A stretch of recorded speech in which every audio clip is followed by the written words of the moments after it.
প্রিয় দেশবাসী, আসসালামু আলাইকুম। আমি আপনাদের পান্না ভাই বলছি আমেরিকা থেকে। আপনারা ইতিমধ্যে আমাকে চেনেন। মুক্তিযোদ্ধা প্রফেসর ডক্টর ইমারত হোসেন পান্না।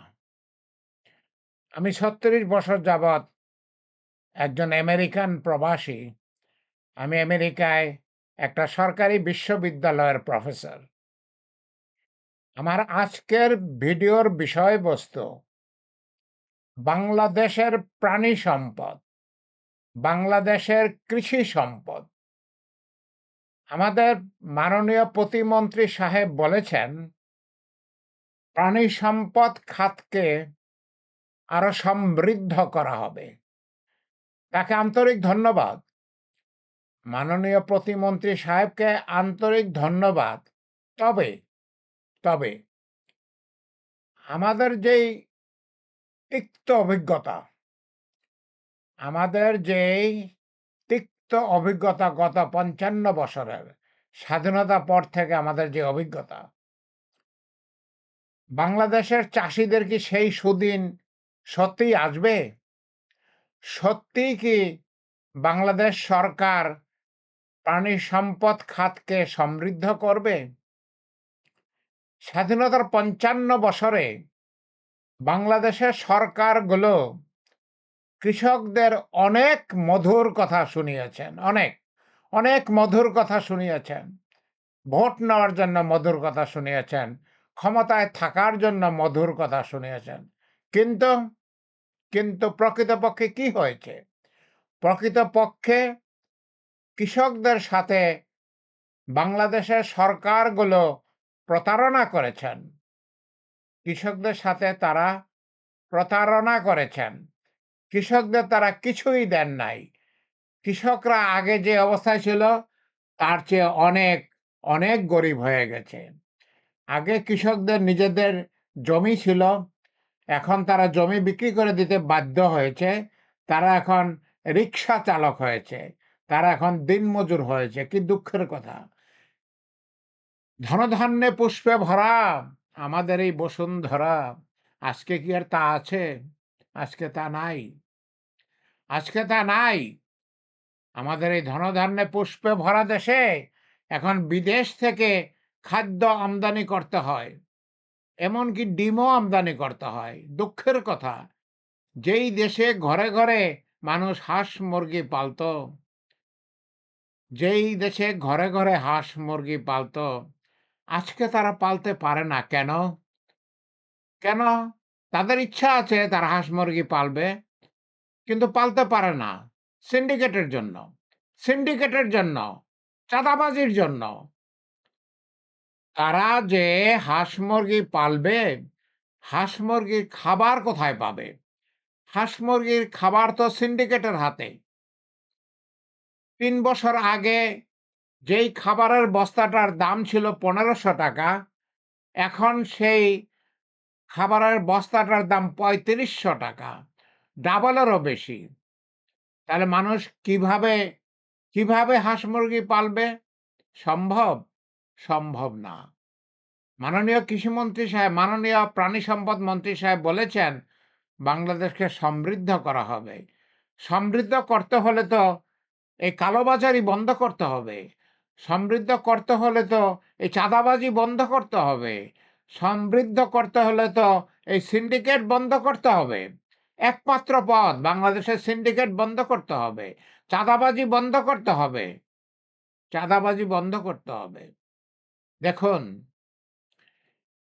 এই যুগে আমাদের ঘুণে ধরা দেশে, আমাদের দেশকে ঘুণে ধরেছে। আমাদের দেশে এখন ভালো লোক খুঁজে পাবেন না। আপনারা যাদের সাথে ঘোরেন ফিরেন, আপনারা দেখবেন তাদের অধিকাংশই দালালি করে। অধিকাংশই দালালি করে। একজন আরেকজনকে ঠকায়ে ইনকাম করে, দালালি করে, হুমকি-ধমকি দেয়।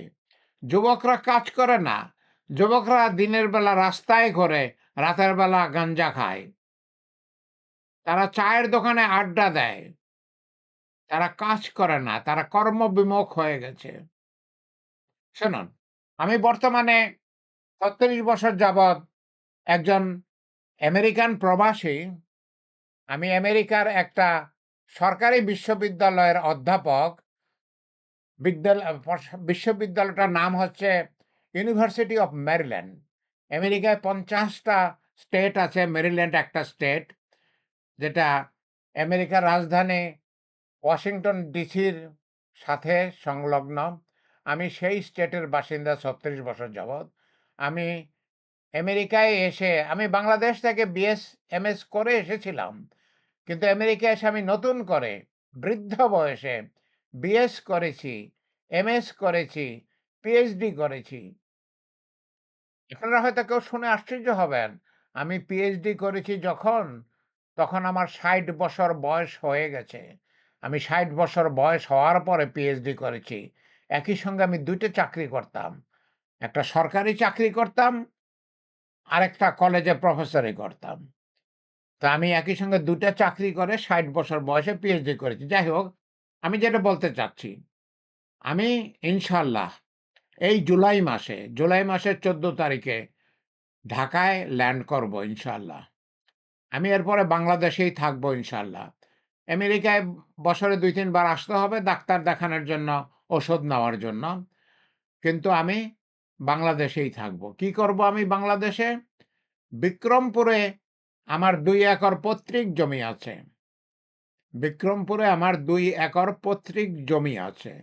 আমি এই জমিতে একটা সমন্বিত কৃষি খামার করব। সমন্বিত কৃষি খামার কি? হাতের ডানে যেই ছবিটা দেখতেছেন, পান্না অ্যাগ্রো, এখানে আমি সমন্বিত কৃষি খামার কি সেটা বুঝিয়েছি।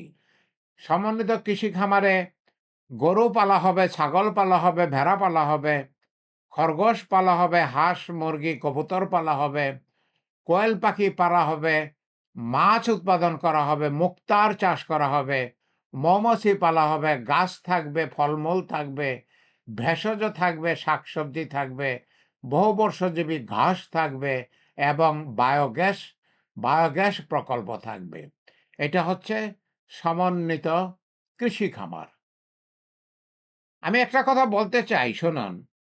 বাংলাদেশের বাংলাদেশের সাধারণ মানুষ অত্যন্ত পরিশ্রমী।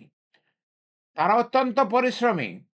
বাংলাদেশের পরিশ্রমী জনগোষ্ঠী যদি চেষ্টা করেন, তাহলে বাংলাদেশে এত কৃষিপণ্য উৎপন্ন করতে পারবেন যে বাংলাদেশকে অবশ্যই বিদেশ থেকে খাদ্য আমদানি করতে হবে না। আমরা খাদ্য আমদানি করব না, আমরা বিদেশে খাদ্য রপ্তানি করব। আমরা তো সবসময় তাই করেছি। বাংলাদেশ তো সবসময় পৃথিবীতে খাদ্য রপ্তানি করেছে। আজকে বাংলাদেশ খাদ্য আমদানি করে কেন? আজকে বাংলাদেশ ডিমের মতো একটা তুচ্ছ জিনিস আমদানি করে কেন? কেন ডিম আমদানি করতে কোটি টাকা বাংলাদেশ খরচ করে? আমাদের তো আমদানি করার কোনো প্রয়োজন নাই। আমরা যদি কৃষি খাতকে, প্রাণী সম্পদ খাতকে সহায়তা দেই, সাহায্য করি, তাদেরকে উন্নতি করতে সহায়তা করি, তাহলে আমরা আমাদের পরিশ্রমী জনগোষ্ঠী পরিশ্রমী জনগোষ্ঠী এত কৃষিপণ্য উৎপন্ন করতে পারবে যে আমরা নিজেদের খেয়ে আমরা পৃথিবীতে সেটা রপ্তানি করতে পারবো ইনশাআল্লাহ। আমরা রপ্তানি করতে পারবো ইনশাআল্লাহ। শুনুন, আমি আমেরিকার অত্যন্ত সুখের জীবন ফেলে বাংলাদেশে চলে আসতেছি। আমি টিকেট করেছি। আমি জুলাই মাসের ১৪ তারিখে ঢাকা এয়ারপোর্টে ইনশাআল্লাহ ল্যান্ড করব। আমি আপনাদেরকে নিয়ে আপনাদেরকে নিয়ে বাংলাদেশে একটা কৃষি বিপ্লব গড়ে তুলব। আমি একটা কৃষি বিপ্লব গড়ে তুলব ইনশাআল্লাহ আপনাদেরকে নিয়ে। আমি কি করব? শোনেন, আমার একটু ব্যাকগ্রাউন্ড হচ্ছে যে আমি কৃষিতে তো নতুন নই। আমি কৃষিবিদ্যায়, আমি প্রাণীবিদ্যায় মাস্টার্স ডিগ্রি করেছি ঢাকা বিশ্ববিদ্যালয় থেকে ১৯৭৩ সালে।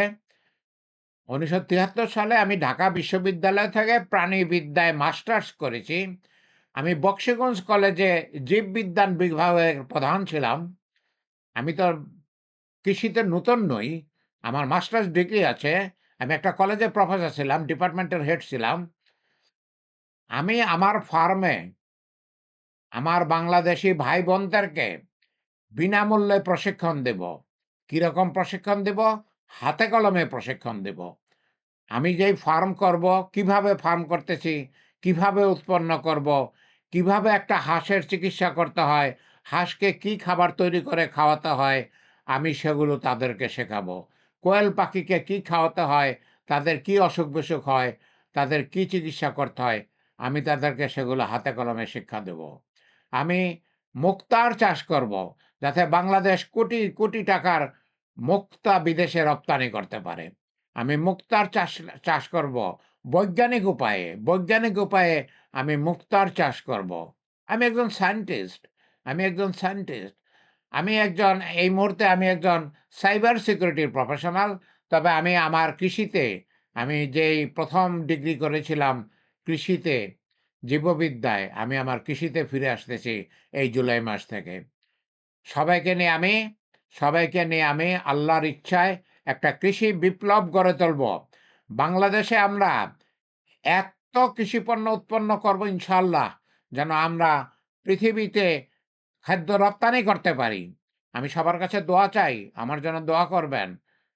আমি অপেক্ষা করব বিএনপি সরকার শেষ পর্যন্ত কি করেন দেখার জন্য। আমি আশা করি প্রাণী সম্পদ মন্ত্রী, প্রতিমন্ত্রী যা বলেছেন তা সত্য। তিনি প্রাণী সম্পদ খাতে সমৃদ্ধ করার জন্য চেষ্টা করবেন। আমি আশা করি তিনি সেটা করবেন।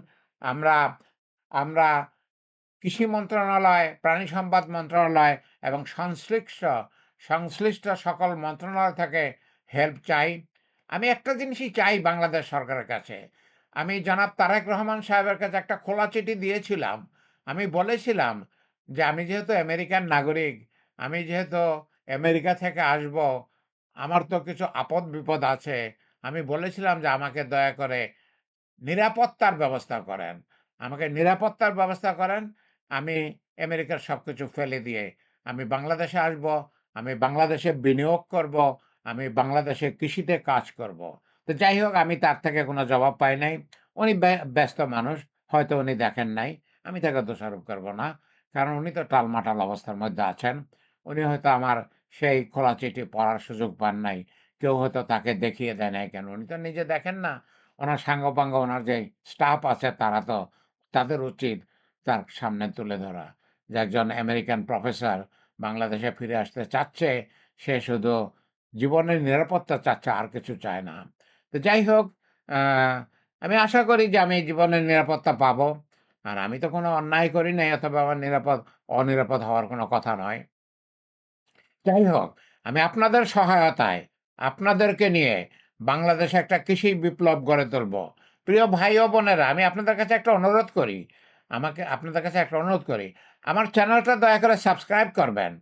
আমার চ্যানেলটা ফলো করবেন, শেয়ার করবেন, কানেক্টেড হবেন। দয়া করে প্লিজ।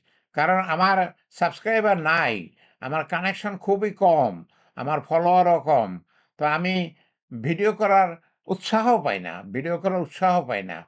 আমি প্রত্যেকদিন একটা ভিডিও করতে চাই, কিন্তু উৎসাহ পাই না। যখন দেখি যে আমার ভিডিও কেউ দেখে না, তা আমার ভিডিও যদি কেউ না দেখে, কয়েক ঘন্টা সময় দিয়ে একটা ভিডিও করে, তাহলে তো সেটা আমার কাছে পশুশ্রম মনে হয়। সেটা তো আমার কাছে পশুশ্রম মনে হয়। তো যাই হোক, প্রিয় দেশবাসী, দয়া করে আমার চ্যানেলটা সাবস্ক্রাইব করবেন, চ্যানেলটা ফলো করবেন, শেয়ার করবেন, কানেক্টেড হবেন। এটা আমার কাছে আপনাদের কাছে আমি কিছুই চাই না। দয়া করে এই জিনিসটা করবেন। ওকে? আমার জন্য দোয়া করবেন। আল্লাহ আমাদের সহায় হন। আল্লাহ সহায় না হলে তো কিছুই হবে না। আল্লাহ আপনাদের সবার সহায় হন। আল্লাহ আমার সহায় হন। আমার জন্য দোয়া করবেন।